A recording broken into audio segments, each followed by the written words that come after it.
Hello students, आज के इस वीडियो में हम 12th क्लास की सेकंड बुक का जो हमारा चैप्टर होता था लोकतांत्रिक व्यवस्था का संकट, उसकी जगह पर हमारा नया लेसन का नाम है लोकतांत्रिक पुनरुत्थान।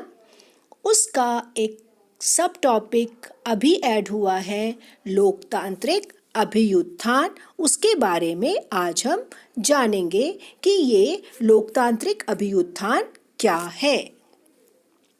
तो सबसे पहले जानते हैं लोकतांत्रिक अभ्युत्थान का अर्थ। जब देश की लोकतांत्रिक राजनीति में तेजी से अधिक संख्या में लोग भाग लेने लगते हैं, तब उसे लोकतांत्रिक अभ्युत्थान कहा जाता है। जो हमारे सामाजिक वैज्ञानिक हैं, उन्होंने आज़ादी के बाद से भारत में 3 लोकतांत्रिक अभ्युत्थानों की बात की है। इनमें से सबसे पहले को हम प्रथम लोकतांत्रिक अभ्युत्थान कहते हैं। इस अभ्युत्थान का जो काल है वो 1950 के दशक से 1970 के दशक तक को कहा जा सकता है और इस अभ्युत्थान का आधार मतदान की सहभागिता पर आधारित था। जैसा कि आप बच्चे जानते हैं कि आज़ादी के बाद 1951-52 में जो हमारे देश में पहला आम चुनाव हुआ, उस समय एक इतने बड़े देश में मतदान कराना एक चुनौती थी, क्योंकि हमारे बहुत सारे मतदाता निरक्षर थे, बुजुर्ग थे, नेत्रहीन थे, महिलाएं थी और इस हमारे पहले आम चुनाव में इन्हीं सब लोगों ने बहुत बढ़ चढ़कर भागीदारी ली। चुनाव में बहुत ही उत्सुकता के साथ इस त्योहार को मनाया और हमारे जो प्रथम चुनाव आयुक्त थे सुकुमार सेन, उन्होंने इसको बहुत अच्छे से इस कार्य को अंजाम दिया। इसका अर्थ ये हुआ कि हमारे देश में केंद्र और राज्य दोनों में लोकतांत्रिक राजनीति में जो भारतीय वयस्क मतदाता थे, उन्होंने भाग लिया। उस समय पर जब ये मतदान कराया गया, ये मतदान कराना हमारे लिए एक चुनौती थी, क्योंकि पश्चिमी देश के लोग ये सोच रहे थे कि इतने बड़े देश में चुनाव कराना आसान काम नहीं है, क्योंकि वो कहते थे कि लोकतंत्र की सफलता के लिए आधुनिकीकरण, शहरीकरण, शिक्षा और मीडिया तक की पहुंच आवश्यक है। लेकिन हमारे देश में इन सब सुविधाओं के ना होते हुए भी बहुत अच्छी तरीके से चुनाव कराए गए। तो ये भारत के पहले लोकतांत्रिक अभ्युत्थान का प्रमाण था। आज तक भी, आज़ादी के इतने साल बाद भी, हमारे देश में जो वोट डालने वाले मतदाता हैं, उनकी उत्सुकता बराबर बनी हुई है और लगातार विभिन्न राजनीतिक पार्टियां चुनाव में हिस्सा ले रही हैं। लोकतांत्रिक अभ्युत्थान का दूसरा दौर कहा जाता है 1980 के दशक को। 1980 के दशक के दौरान दूसरा लोकतांत्रिक अभ्युत्थान हुआ। हमारे समाज के पिछड़े वर्गों जैसे अनुसूचित जाति, अनुसूचित जनजाति, अन्य पिछड़ा वर्ग की बढ़ती राजनीतिक भागीदारी को योगेंद्र यादव, जो कि एक राजनीतिक एनालिस्टिक हैं, उन्होंने इसे लोकतांत्रिक अभ्युत्थान के रूप में नाम दिया है।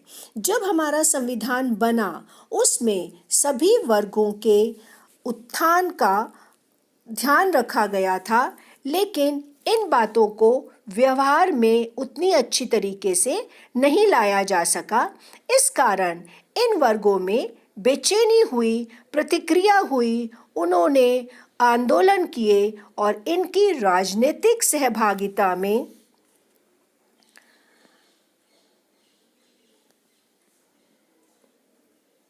बढ़ोतरी हुई। आंदोलनों के माध्यमों से इन्होंने अपने आप को मजबूत किया। इस भागीदारी ने भारतीय राजनीति को इन वर्गों के लिए अधिक उदार और सुलभ बना दिया।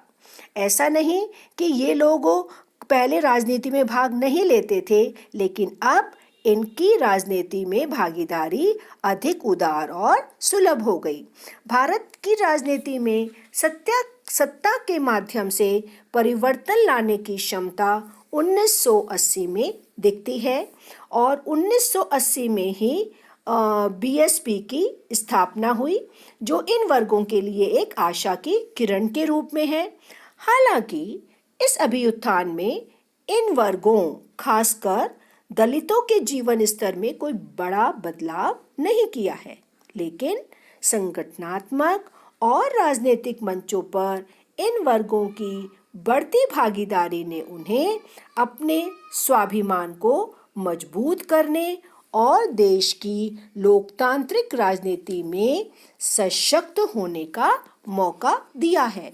लोकतांत्रिक राजनीति में सशक्त तभी होते हैं जब वो देश के शासन के हिस्सेदार बनते हैं। तो ये था हमारा दूसरा लोकतांत्रिक अभ्युत्थान।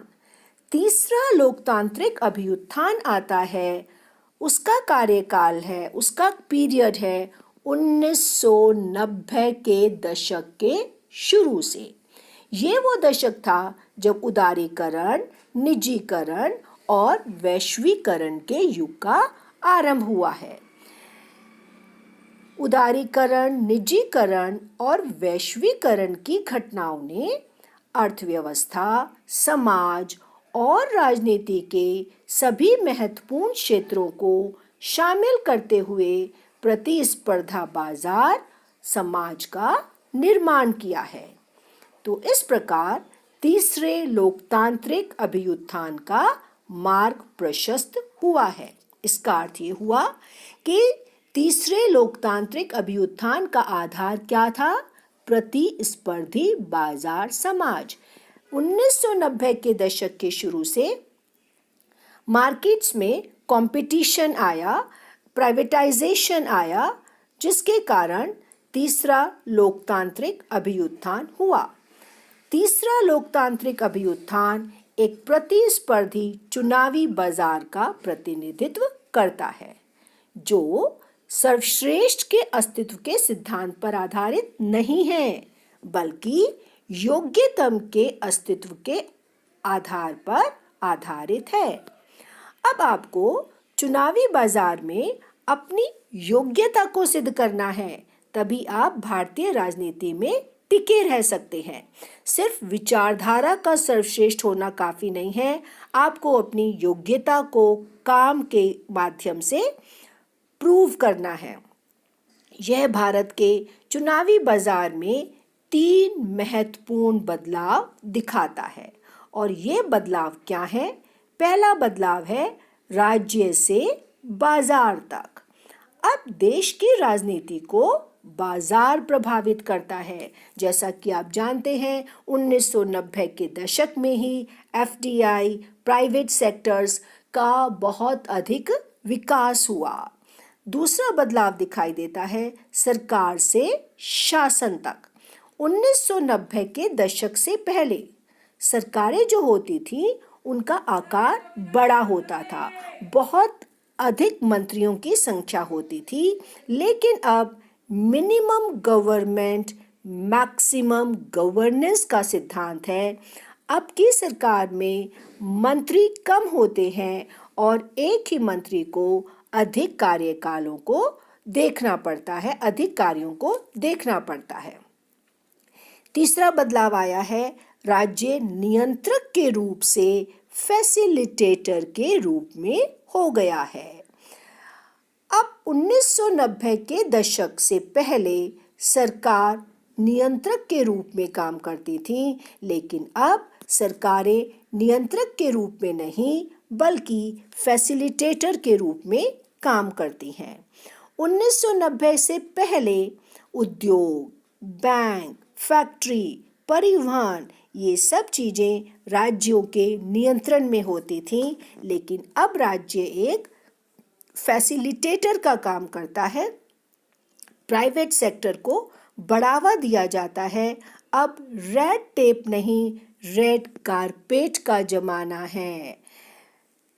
पहले कागजी कार्यवाही बहुत अधिक होती थी, लेकिन अब सब कामों को बहुत सुगम और सरल कर दिया गया है।